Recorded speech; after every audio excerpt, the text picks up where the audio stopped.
First is hard work का कोई substitute नहीं होता। बिल्कुल। सेकंड कंसिस्टेंसी है कि रोज करना है, रोज काम करना है, ठीक है, आप छोड़ नहीं सकते।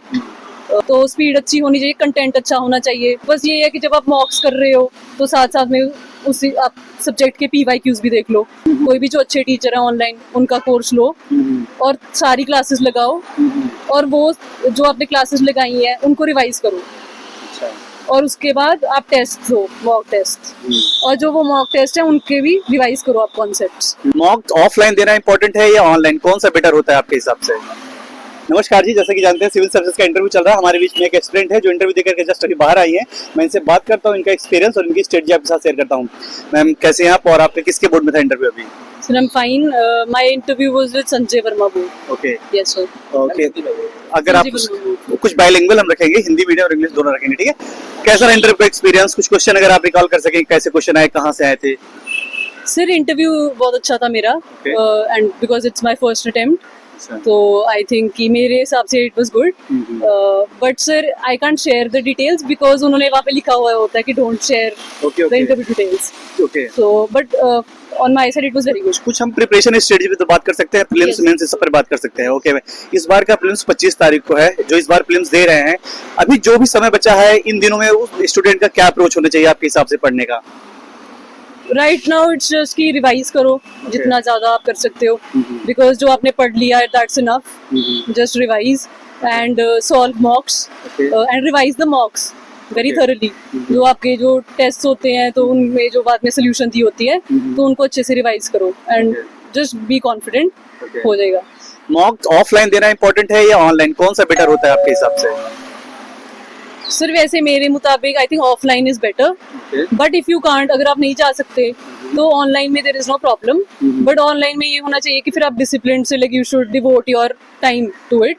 जैसे 2 आवर्स का होता है तो भी फिर बैठ के 2 आवर आप दो, बिकॉज ऑनलाइन में जब like if I have given online मेरी मॉक्स, तो उसमें ये होता है कि हम पूरा टाइम नहीं देते, जल्दी जल्दी खत्म कर देते हैं क्योंकि वो हमारे पास को टाइम का शेड्यूल नहीं होता इतना। तो बट उसको प्रॉपर दो, टाइम के हिसाब से दो, and then just revise, don't worry about your score, just revise your answers. अभी जितने भी दिन प्रीलिम्स बचे हैं, क्या अभी इसमें स्टैटिक्स कुछ हम नया पढ़ सकते हैं या जो पढ़े उसी को रिवीजन करें? और करंट अफेयर्स कितना, और स्टैटिक और करंट अफेयर में कितना ज्यादा भी वेटेज हम दे सकते हैं? मैक्सिमम वेटेज आपको देना चाहिए स्टैटिक को, बिकॉज ये करंट अफेयर्स जो है वो इतना ज्यादा क्वेश्चंस उसमें से प्रीलिम्स में नहीं है आते। अगर आपका स्टैटिक स्ट्रांग है तो you will sail through, easily आप कर सकते हो। बट करंट ये है कि बिल्कुल इग्नोर करना है जो आपने, like my suggestion would be that you should make notes of your current affairs. अगर आपने वो बनाए हुए हैं तो अब तक जितने भी वो आपने बना लिए तो उसको रिवाइज करो। ओके। करंट अफेयर्स में आप क्या मंथली मैगजीन प्रेफर करती थी या न्यूज़पेपर प्रेफर करती थी? आप क्या पढ़ती थी? बोथ, दोनों। Newspaper is also important and monthly magazine is also important, because newspaper का ये है कि if you will read newspaper you will be in touch with the day to day happenings, both at the national and international level, and you will, आपके बहुत सारे concepts फिर उस newspaper, because जैसे इंडियन एक्सप्रेस है उसमें explained page आता है, तो बहुत सारे कॉन्सेप्ट उसमें क्लियर हो जाते हैं।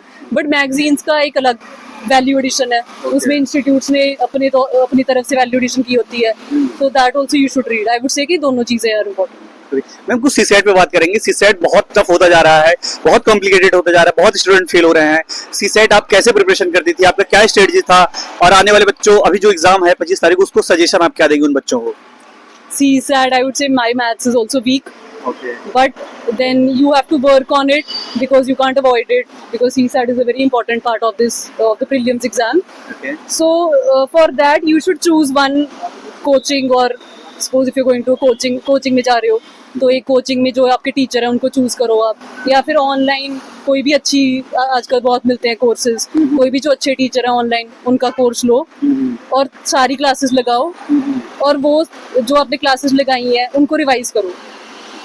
और उसके बाद आप टेस्ट दो, मॉक टेस्ट, और जो वो मॉक टेस्ट है उनके भी रिवाइज करो आप concepts, so that will be sufficient if you take the classes and you revise the things.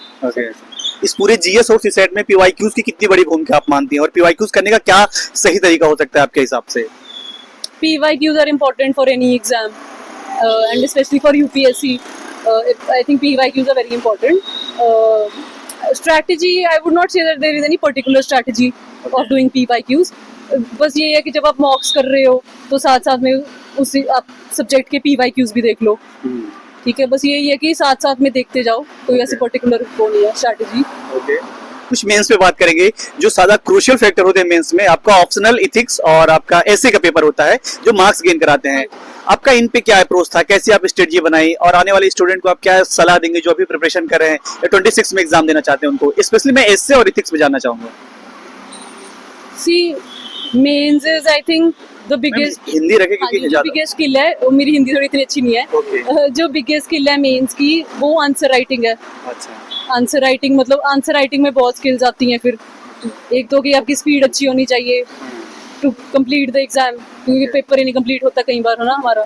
तो स्पीड अच्छी होनी चाहिए, कंटेंट अच्छा होना चाहिए, और आपकी इंटरलिंकेजेस इस्टेब्लिश करने की पावर होनी चाहिए कि अगर ये कोई क्वेश्चन आउट ऑफ द वो आ गया कि क्वेश्चन नहीं आता, बट जितना आप उसको क्लोजेस्ट लिंक कर सको किसी चीज से, सो इट्स दैट। एंड ऐसे है जो उसमें है कि make it innovative, don't follow any standard approach. People say that follow a standard approach, don't follow a standard approach. आप जितना उसको इनोवेटिव बनाएंगे, उसमें एनेक्डोट्स डालेंगे, एनेक्डोट्स मतलब जैसे स्टोरीज, छोटी छोटी स्टोरीज डालेंगे, उसको रियल लाइफ से रिलेट करेंगे, करंट इवेंट से रिलेट करेंगे, तो ऐसे अच्छा होगा उससे। ये आपने इंटरलिंकेज की बात की। आप अगर जो स्टूडेंट देख रहे हैं वीडियो, वो इंटरलिंकेज कैसे अपने मतलब स्ट्रॉन्ग करें और वो कहाँ से इन चीजों को ऐड ऑन करें?